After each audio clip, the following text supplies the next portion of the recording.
Economia forestieră este intersectorială și interdisciplinară și o să prezint câteva idei din această carte, uh, Plan B for Romanian Forest and Society, care va fi tradusă în curând sub numele de Viziunea pentru Planul Alternativ, care propune un set concret de măsuri acționabile pe care factorii de decizie și practicienii le pot implementa chiar astăzi pentru a ajuta bioeconomia forestieră din România. Sunt trei puncte pe care aș dori să mă focusez. Primul este managementul pădurilor și conservarea biodiversității. Aici, mesajul cheie este să continuăm să promovăm un management forestier activ și sustenabil, bazat pe natură.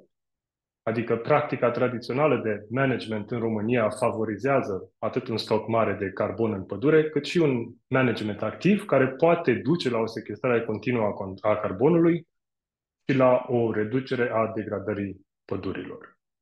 Prin metodele sale silvice diverse, managementul va produce și va menține acest mozaic dinamic necesar pentru peisaje forestiere foarte mari și bine conectate.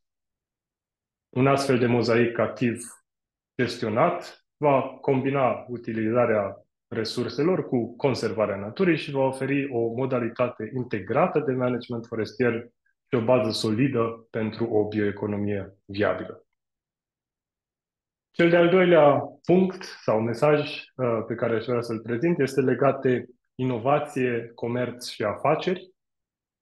În primul rând, autorii acestui volum susțin că această creștere a eficienței a administrației forestiere este foarte importantă pentru a asigura viabilitatea unui management forestier complex, necesar pentru integrarea bioeconomiei cu conservarea biodiversității și cu alte servicii ecosistemice. De asemenea, susțin că și reducerea birocrației și a costurilor pentru administrația forestieră este importantă.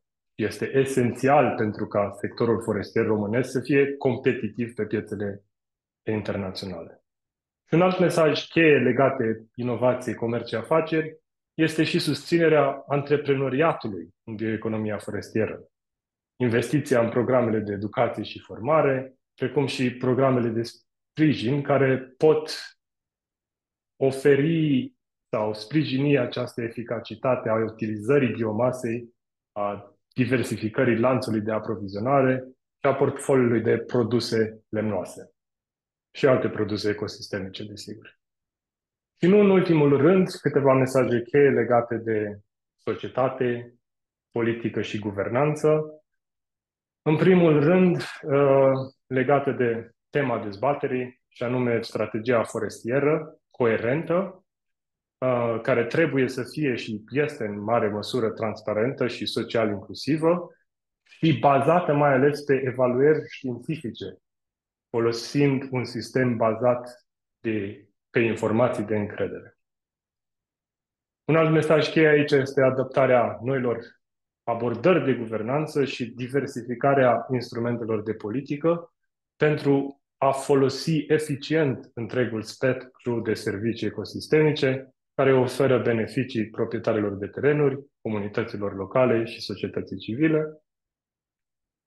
Iar nu în ultimul rând, o încurajare să combinăm instrumentele de politică și să le diferențiem după formele de proprietate și dimensiunea proprietăților forestiere, incluzând pachete de informație, stimulențe, cadre juridice și instituționale. Și această diversificare este necesară, de exemplu, și pentru a contracta această viziune negativă a societății asupra administrației forestiere, pentru a sprijini gestionarea responsabilă a proprietăților forestiere la scară mică și pentru a finanța furnizarea serviciilor ecosistemice de reglementare și culturale, inclusiv conservarea biodiversității. Acestea au fost câteva mesaje cheie din volumul nostru, care sperăm să fie publicat în curând și în limba română. Vă mulțumesc pentru atenție și vă doresc o dezbatere interesantă în continuare.